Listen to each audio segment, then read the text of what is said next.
রাসূল আকরাম সাল্লাল্লাহু আলাইহি ওয়াসাল্লামের একজন খাদেমা ছিলেন, খেদমতগার ছিলেন, যিনি মা আমেনারও খেদমতগার ছিলেন। আপনারা ওনার নাম শুনেছেন, আমি নামটা বলবো না, শুধু এটুকু বলি উনি নবীজির প্রস্রাব মুবারক পান করেছিলেন। বলেন তো নামটা কি, জানা থাকলে বলেন। উম্মে আইমান,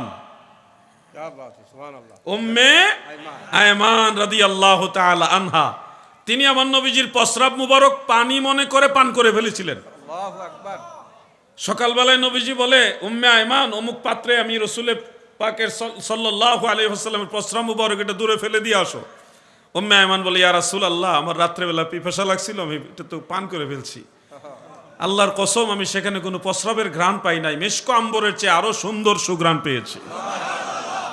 নূরে মুজাসসাম নাও লাখো সালাম, তোমার প্রেমেই পড়ি মোরা মিলাদে কিয়াম। তোমার নূরে সৃজন হলো দুনিয়া তামাম। আল্লাহর হাবিবের সেই প্রস্রাব মুবারক, সেটাও ছিল নূর। পৃথিবীর মানুষের প্রস্রাব থেকে দুর্গন্ধ আসে, জীবাণু ছড়ায়, কিন্তু রহমতের নবীর প্রস্রাব মুবারক নূর।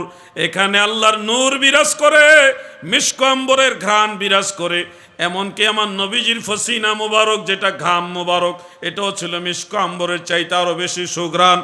ও ভাই আমার, তুমি আমাদের প্রশ্ন করো, ও জিহাদি হুজুর, আপনারা কেন দাঁড়াইয়া নবীকে সালাম দেন? বৈশাও তো দেওয়া যায়। শোনো, তোমার ভিতরে প্রশ্ন জাগছে কেন দাঁড়াই, তুমি বুঝবা না, তুমি বুঝবা না। এটা একটা মহব্বতের বিষয়, আমার নবীর তাজিমের বিষয়। কারণ হলো, এমন বিষয় আছে সাহাবায়ে কেরাম দলিল খুঁজে করতেন না, নবীর মহব্বতে করতেন। যেমন সহিহ মুসলিমের মধ্যে উল্লেখ, দয়াল নবীজি হজ মুবারক শেষ করে মাথা মুবারকের চুল মুবারক খলক করলেন, চুল কামাইলেন। সাহাবারা একে অপরের বাহুর সাথে এইভাবে ধাক্কা দিয়ে বলে, ভাই আমাকে সুযোগ দাও। একজন আরেকজনকে বলতেছে, আমাকে একটু সুযোগ দেন, আমি নবীজির একটা চুল মুবারক সংগ্রহ করব। আল্লাহর হাবিবের একটা চুল মুবারক সংগ্রহ করার জন্য মক্কা মুকাররমায় হাজার হাজার নয়, লক্ষ লক্ষ সাহাবী একে অপরের সাথে প্রতিযোগিতা করতেছে। তোমাকে যদি প্রশ্ন করি, নবীজির চুল মুবারক সংগ্রহ করলে কি ফজিলত, দলিল দাও, দলিল দেখাতে পারবে না। আর এখানে দলিল লাগে না, এটা মহব্বতের বিষয়। আমার নবীর চুল মুবারক গোটা দুনিয়ার সব কিছুর চাইতে আমাদের কাছে দামি, ঠিক কিনা বলে?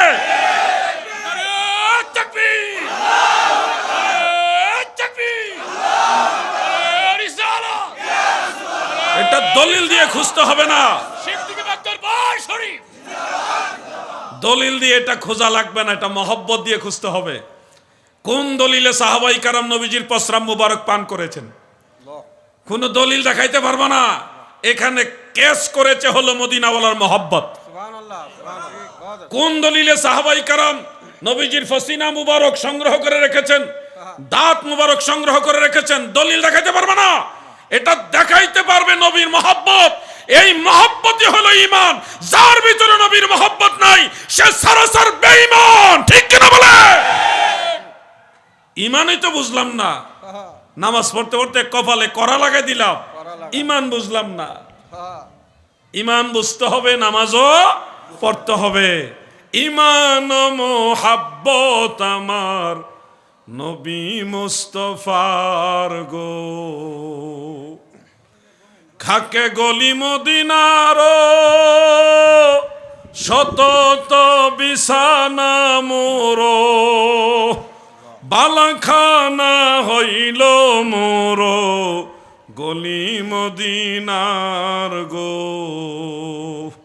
ইমাম মালিক ইবনে আনাস রাহমাতুল্লাহ আলাইহি মদিনা শরীফের বাসিন্দা, জীবনে কোনোদিন মদিনা শরীফে কোনো বাহনের উপরে ওঠেন নাই। ফাতহুল কাদিরের মধ্যে ইমাম কামাল উদ্দিন ইবনুল হুমাম রহমাতুল্লাহ আলাইহি এটা উল্লেখ করেছেন। জিজ্ঞাসা করলো, হে ইমাম মালিক, আপনি এত বড় আলেম, মদিনা শহরে কোনোদিন কোনো উটের উপরে, ঘোড়ার উপরে, কোনো বাহনের উপরে ওঠেন না, কারণ কি? তিনি বললেন, এটা আমার নবীর প্রতি শ্রদ্ধা, নবীর প্রতি তাজিম। কোনো দলিল না, এটা দলিল খুঁজতে হবে না, এটা মহব্বতের ব্যাপার। এটা দিলের ব্যাপার। তোমার ভিতরে সেই তাজিম পয়দা হয়নি, তুমি বুঝবা না এটা। অন্য কিতাবে দেখেছি ইমাম মালিক রহমতুল্লাহ আলাইহি মদিনা শরীফে কোনোদিন প্রস্রাব পায়খানাও করে নাই। হারাম শরীফের এরিয়ার বাইরে গিয়ে তিনি হাজত শেষ করে তারপর আসতেন। ওনার দাড়ি মুবারক ছিল অনেক লম্বা। ইমাম মালিক রহমতুল্লাহ আলাইহির দাড়ি মুবারক ছিল অনেক লম্বা, অনেক লম্বা। তিনি কাটতেন না দাড়ি, যদিও ছোট করার বিধান আছে, কিন্তু ইমাম মালিক রহমতুল্লাহ আলাইহি দাড়ি ছোট করতেন না, লম্বা করতেন। মদিনার অন্যান্য আলেমরা বললেন, হে ইমাম মালিক, আপনি এত লম্বা দাড়ি কেন রেখেছেন, কিসের জন্য রেখেছেন? ইমাম মালিক বলে, তোমরা কি জানো না আমার দয়াল নবীর দরবারের আমি গোলাম। দরবারে নববীতে কোথাও যদি ধুলাবালি জমে, দয়াল নবীর দরবারে সেই ধুলাবালিগুলি আমি ইমাম মালিক এই দাড়ি দিয়া ঝাড়ু দিয়া পরিষ্কার করি। সুবহানাল্লাহ।